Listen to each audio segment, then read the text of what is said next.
Boys and girls, daily sports scoop. So much has gone on. I had a trip. I went and coached. By the time I got home in the middle of the night, so much has happened. First of all, Devante Adams.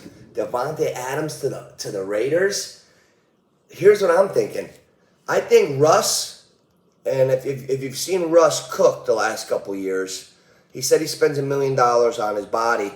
He's too thick and he can't escape. His escapability is down.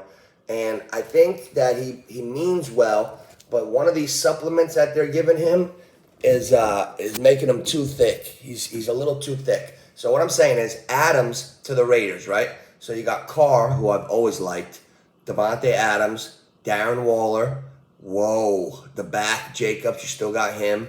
So I really, really like the Raiders a lot. So now the Raiders, do I have them ranked over Denver? Yeah. Do I have Kansas City ranked over Denver? Yeah. Chargers? Yeah. So I think Denver, I'm calling it right now, I think the Broncos are going to finish in last place in their division this year. I'm calling that right now. So March 18th, next year, Broncos finish last. And don't make the playoffs, of course. But, man, the talent, Allen Robinson now, guys are scrambling so much. It's so cool to see these new guys on different teams. Allen Robinson's a guy, he always got credit for being really good without consistently tearing the shit out of the league.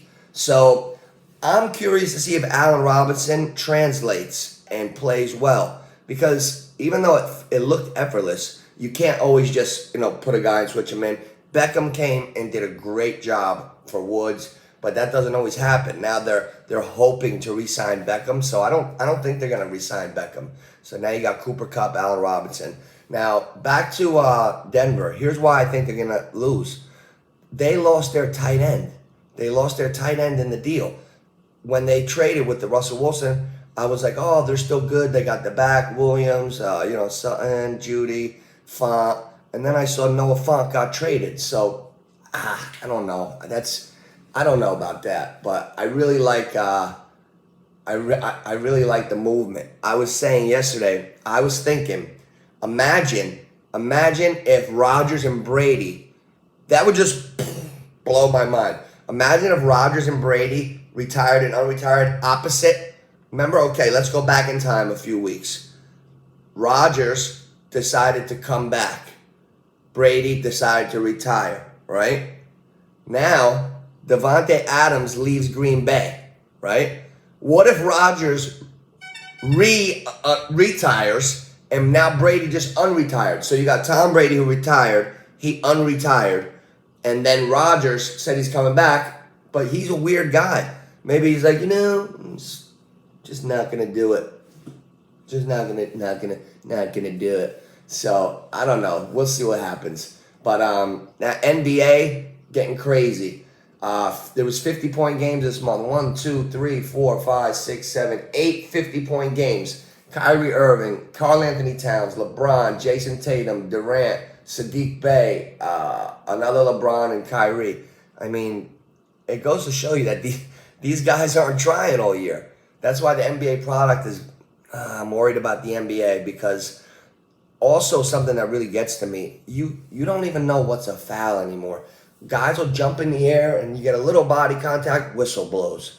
And then they swallow the whistle sometimes. We're having a big problem in basketball on what is a foul. They tried to change the rule this year a little bit when the guy would drive and just throw his body into the defender. They took that away so you can actually claim your position that you're already in. I've always felt like they should stop with that angle to the basket shit. Because back in the day, guys dribbled. You ever see the 1950s videos? Guys straight back. I think a charge should be a charge at any angle. Hear me out. Okay, say I'm driving to the right. Say the basket is straight ahead, but I'm going right hard. If the guy bumps, if you're in front of the guy on the other side and he runs you over, even if it's a little bit on an angle, I think they should take that out of the game. I think basketball, they've over abused on the fouling. I think it was better, and I'm not trying to be the old man here, old man River, but I think it was better in the 90s where you could hand check and not the dirty stuff, but a hand check and a little bit, you had to get fouled to go to the line. I see guys go to the line every night, like on calls where I'm just like, oh man. Like, here's the thing. You're looking at numbers, but if the game is different, you really can't compare the numbers because, 8 50-point games this month. I literally watched MB just go up, that they got that now, the coming up and under, hitting the guy's arm. And if you're going to the basket, if you jump and the guy jumps, I know you got to go straight up, but I'm seeing guys go straight up getting calls for the foul because there was a little body bump in the air. They got to really sit down and re-officiate the NBA before we lose the sport.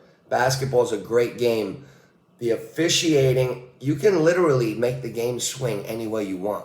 If you were a bettor now, I'd be very careful with basketball because, well, I'm just saying, I just see the same play on different sequences and the inconsistency.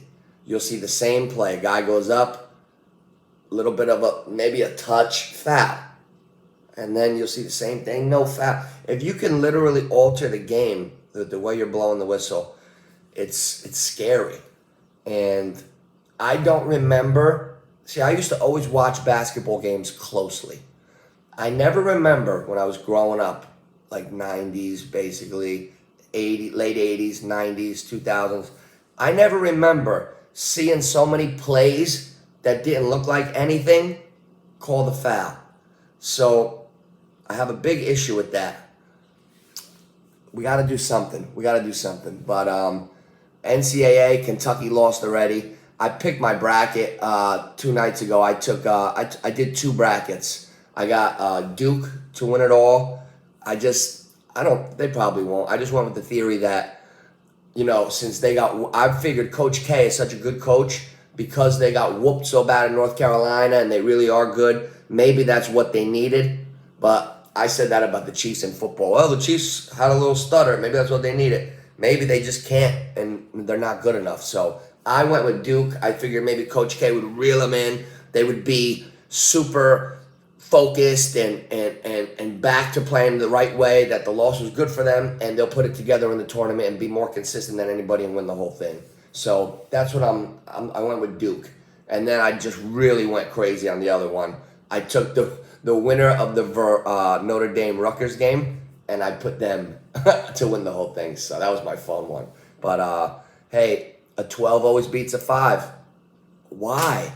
Why, guys? When was the last time that a 12 didn't beat a 5? Richmond, I picked them because it was just 12. The only reason I picked them is because they were the 12 seed, and every year 12 beats a 5. So we're going to get the second round today. Probably going to relax a little bit and then and get really a grip on all these movements in the NFL and the NBA. We're going to go back and forth. Sadiq Bey for the Detroit Pistons. You're probably like, who? Youngest player in the history of the NBA to score 50 points in a game.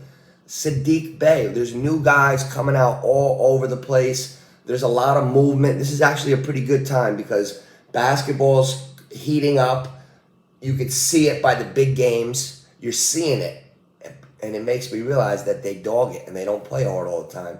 But, hey, it is what it is. It's a long season. If I had to play it, maybe I would be pacing myself too. But NBA's cooking. We're going to really go over that playoff bracket. There's play-ins. There's going to be play-in games that are going to be tremendous. You might see the Lakers in there in a play-in. Hopefully they make the play-in. But you got that cooking up. You got the NFL draft coming. Now, if you're Aaron Rodgers in Green Bay, they really want to take care of Rodgers. They should draft like 2 stud receivers. One of them's got to pan out. Like, I would take the best 2. I'm going to do a show really soon on the top. There's supposed to be 8 dynamite receivers coming out in the NFL draft. I'm going to really study all 8 of them, and I want to see if I can pinpoint and see the one that I think, or the few that I think are going to be the best out of the bunch. But there's so much going on that this is just a daily scoop. It's really basically not even about anything. I'm just seeing so much with the NBA and the NFL and all these movements, and it's a fun time for sports. And hey, we're in spring. Well, the winter, the hard part is in the rear view, just about. And before you know it, we'll be back on the beaches in Jersey too. So let's stay in touch, and I'll hit you guys up on my next report, because there's so much NFL going on that I have to actually study it, and I want to do a good job. So I'm gonna watch some of these games, get caught up on what's going on, and neighborhood picks. That's us. Instagram neighborhood picks, Twitter neighborhood picks, everything neighborhood picks. Like, subscribe, and forgive me for going all over the place. The edible is pretty strong. Neighborhood picks.